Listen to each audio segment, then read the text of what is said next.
taliyoodawaana nafhurnimadiisa iyo geesinimadiisa isagana runtii waa amaanaynaa in dhallinyaraa oo waxa weeye shaqo fiican dalka u haya. waxaan rajaynaynaa inaan taliska iyo wasaaraddu aysan collowtamin layguma arki doono anoo la ficiltamaya taliye ama anoo maaragtay hawl kale oo kale ka dhaxsita ciidanka marka qabiil maahan, ciidanku maahan koox gaara, ciidanku deegaan gaara maahan. ciidanka qaranku qof kastoo Soomaaliyeed mucaarad iyo muxaafid ayaa la rabaa inuu garab istaago. horeyna maalmo dhexdaas oo u sheegnay siyaasaadka la isku hayo ha laga dhex saaro ciidanka. weliba waxaan la fariisanaynaa ragga saaxiibadeena mucaaradka waa la fariisanaynaa si aan u dhageysano haddii talo ciidanka lagu hagaajinayo ama talo ay hayaan, si aan isku barbar uga soo wada jeesano hadday dhab ka tahay in khawaarijta dalka laga nadiifiyo.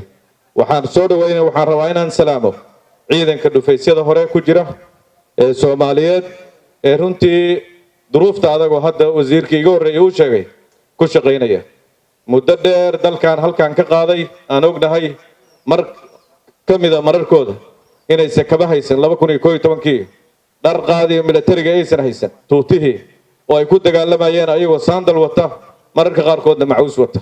laakiin maanta meel fiican baa la soo istaajiyey, taliyaal badan baa isaga dambeeyey.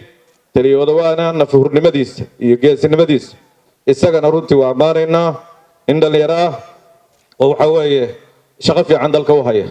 waxaan rajaynaynaa inaan taliska iyo wasaaraddu aysan collowtamin loolan ka dhex dhicin. loolanku waa mid halkaana dhigay wax la iska riixanayo sidii jaamac uga tegay oo Jibriil hadda uga tegayo ayaan uga tegi doonaa. sidii taliyaalkaaga horreeyay uga tageen ayaad adiguna uga tegi doontaa.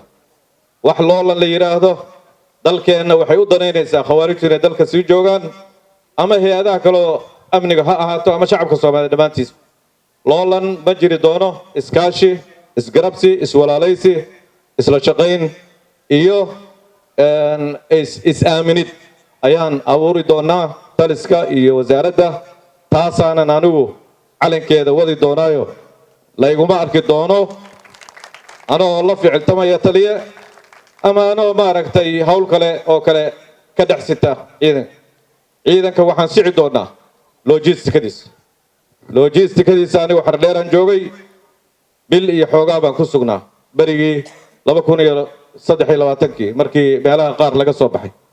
runtii ciidankaas waxaan ogahay labada urur oo halkaas joogtay duruuftay ku jireen iyo dhibaatada ay u qabeen in shidaalku soo gaaro ama raashinku soo gaaro oo mararka qaarkood aan uga gadaynay meeshii aan joognay. waxaan sixi doonaa tayada cuntada ay cunaan, tayada shidaalkooda inuu ugu tago meeshooda, iyo dhammaan wixii caqabado jiray inaan meesha ka horwareejinno oo ka qaadno. hadday caqabado ahaayeen maaragtay wasaaraddu wado iyo haddii meelo kale ay ka jireenba logistikada soo daahideeda hadday ahayd.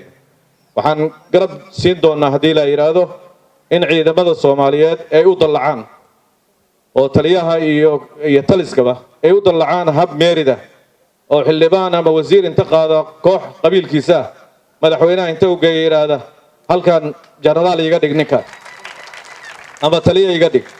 taas waan sixi doonaa xataa darajooyin qaldan haddii la baxsho annagoo kaashanayna taliska dib baa loo sixi doonaa. waxaan rabnaa reform guud inay ka dhacdo arrintan oo ciidan dadka Soomaaliyeed ay ku tiirsadaan ee meesha ka dhacan.